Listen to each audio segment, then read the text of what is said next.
July 16. To Internal Security Commission, Ray Skyhook. Summary and progress report from Project Director Dr. Russell A. Marvin. And Mrs. Dr. Russell A. Marvin, without whose inspiration and untiring criticism this report could never have been written. Married 2 hours, and already she's claiming community property. At the present time, we have launched 10 of the artificial satellites, or birds as we call them.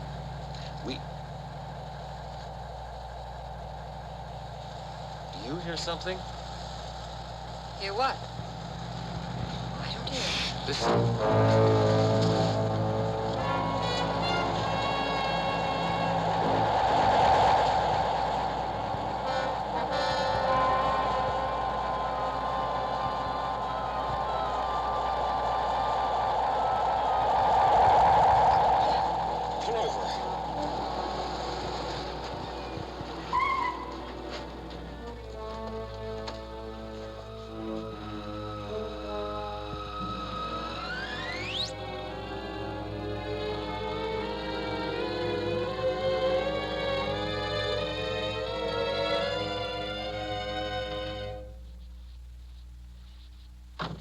Later.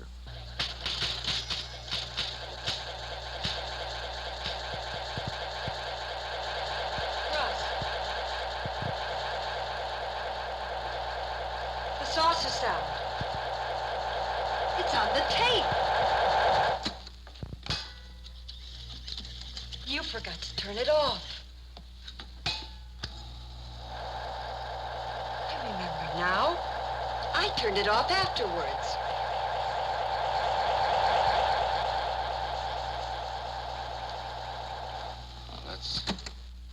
That's one piece of concrete evidence. Rocket number 11 will be launched in 20 minutes. Oh, we'll leave it for now. Come on, we just got time to get to the bunker.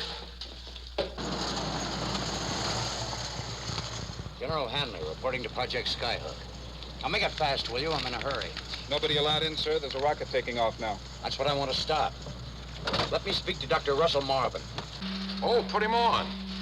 Carol, it's your father. Calling from Panama? No, right here at the project. Hello, Russ. Hello. Well, welcome home, General. What's the news from Panama?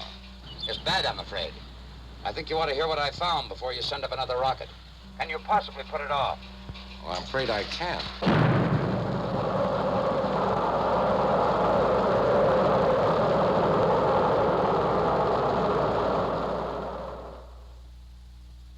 I know how the designer feels hearing a thing like this. But Project Skyhook hasn't worked out the way the Defense Department hoped. Tell me, how many birds have you sent up so far? 11, counting today's. And how many are you in contact with right now? Just one, today's. What I'm trying to tell you is that they're no longer up there. That wasn't a meteorite that fell on Panama. It was the burned remains of number 7. I made sure of that myself. What? And intelligence has reports now which convince us that 1 and 3 fell over Africa, number 5 around the North Pole, and 9 and 10 along the Andes. The rest can be presumed to have been lost someplace at sea. What happens to them? Apparently, they blow up in outer space. Why? There's nothing explosive in them. You can take it from me. When a rocket's blasted off, it should circle the Earth for a long time. That is, unless... Russ? Dad?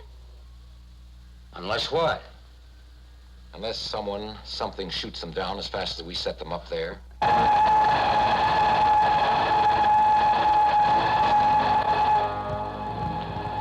One.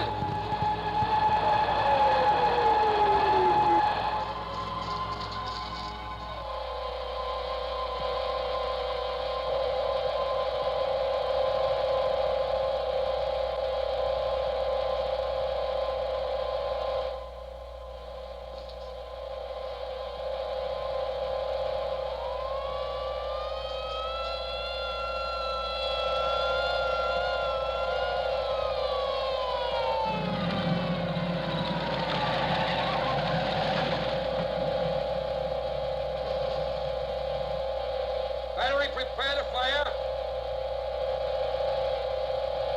Fire!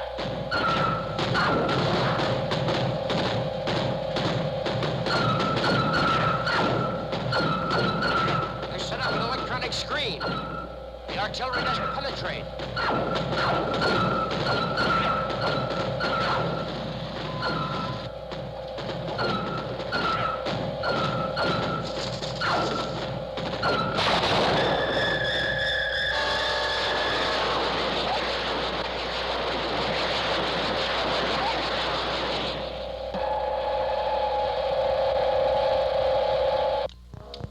Excellent, Dan. Try the phone.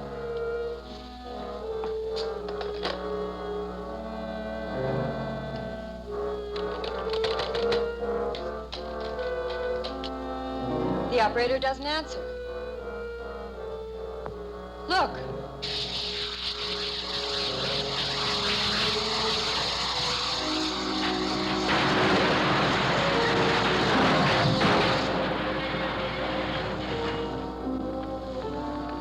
What's happening?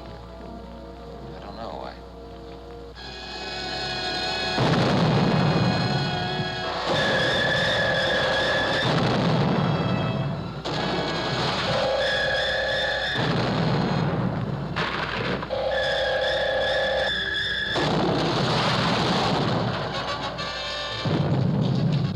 They made the general, Mrs. Marvin's father, their captive.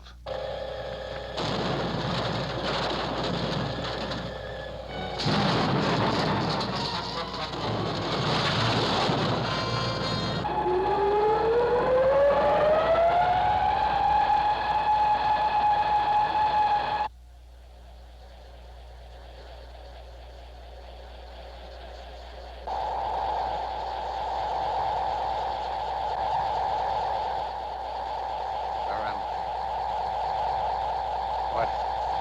We are speaking to you through the translating device above your head.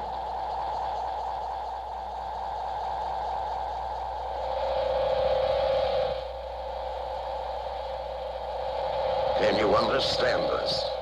Yes. And I hope you can understand me. Whoever you are, whatever you are, you'll regret what you did at the project. Perhaps you can explain why, after contacting Dr. Marvin, we were met with violence. You've contacted Dr. Marvin? We spoke to him. All he heard was meaningless sounds. The same kind of sounds I just heard. We had hoped a sufficient adjustment for the time differential between us would have been made. I don't understand. Evidently, you do not realize you are in an interstellar conveyance.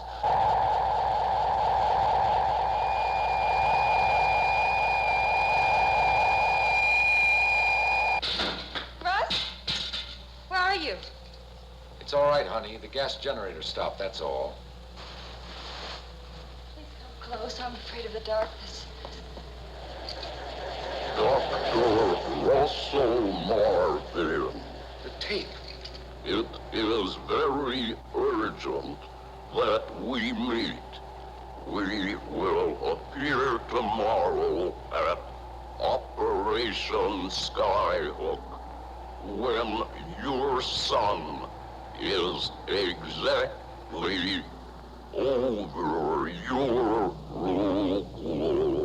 rule. That's the sound of the saucer we heard on the tape. The message was sent at an accelerated speed, so it just sounded like gibberish to us. When the batteries died, the tape slowed down, and the voice became clear. If I had the authority, I'd grant it to you, but we will have to wait. But I promise you that we will recommend that you be authorized to make radio contact and meet with whoever they are. Are we through for the night? Yes. But we are going to ask you to remain at your hotel. You mean I'm under detention? May be needed at any time. Major Hudlin is assigned as your liaison. Good night. Good night. Dr. Russell Marvin calling on 225.6 of megacycles as per instructions. Are you listening? If you hear me, please reply. I am tuned in on the same wavelength. Over. We hear you, Dr. Marvin, and we understand you. Do you understand us? Yes. Who are you? Listen, it is now 9:30 a.m. Earth time, Greenwich Meridian time. We will be waiting at exactly 11 a.m. at the shore of the Chesapeake Bay where the North Beach Road reaches the sea. Do not raise an alarm, and keep this appointment. Listen to me. I can't keep the appointment. I'm under orders. I'll be able to meet you in a few days. Do you hear me? Over. Russ? Hello. Dr. Russell Marvin calling on 225.6 megacycles. Do you hear me? Please come in. Over. 11 o'clock Greenwich time. That would be 6 o'clock here. I can just make it.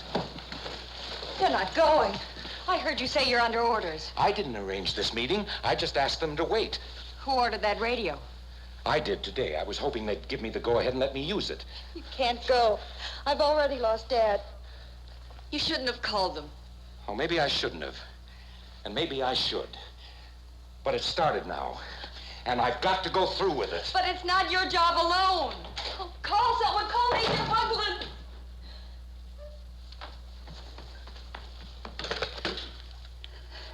Room 312. Major Hugland, hurry, please.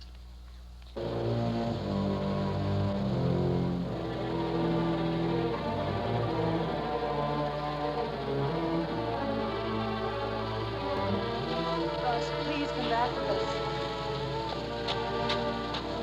I'm sorry, but I have to do my job. Let's go back. Please come in. Come on, let's get out of here. No, wait. With your friends, Dr. Marvin.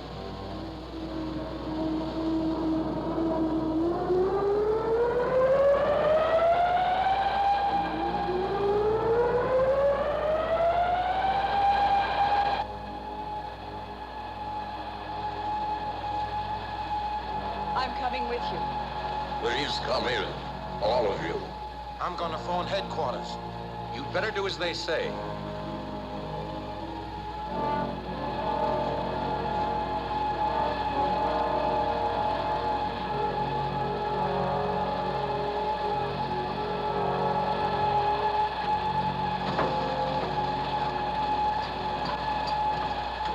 Who are you? Where are you from? Because of your leadership in exploring the field of outer space, we felt you could best understand that we are the survivors of a disintegrated solar system. At this moment, the remainder of our fleet is circling your globe.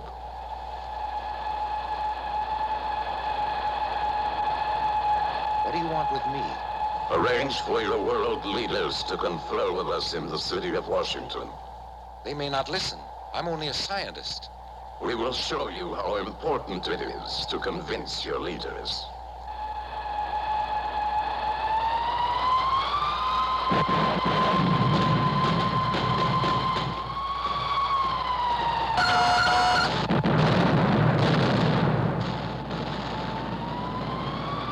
With 300 men on that ship. With a weapon like that, why don't you just land and take over? To do that would cause worldwide panic. Despite our power, the few of us would be busy indefinitely trying to suppress a large hostile population. In the end, we would be masters of a wrecked and hungry planet. Dad. He will not recognize you. He has been subjected to a machine we call an infinitely indexed memory bank. We have transferred all knowledge from his brain to our machine. Thus, we have available and readily accessible his total experience. I'm not going to cooperate with these monsters. It may take weeks or months to set it up. You will have 2 of your lunar days, or 56 days Earth time. Let them kill us now and be done with. Please, Carol. If our officials don't believe me, I can't be held responsible. Back on Earth, Dr. Marvin would conceive and rush to completion an ultrasonic wavegun whose high-frequency sound waves would interfere with the saucer's magnetic propulsion. The creatures themselves proved to be humanoid. 59 days after their warning.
made contact with GHQ.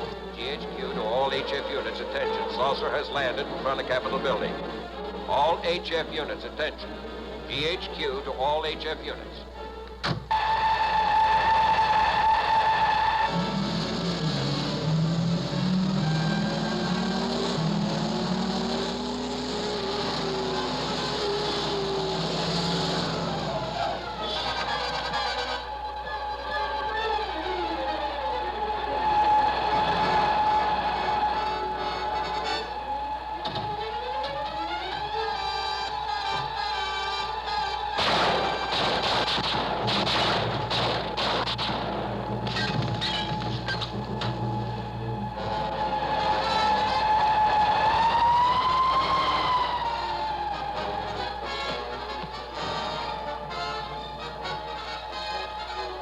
Keep firing at saucers.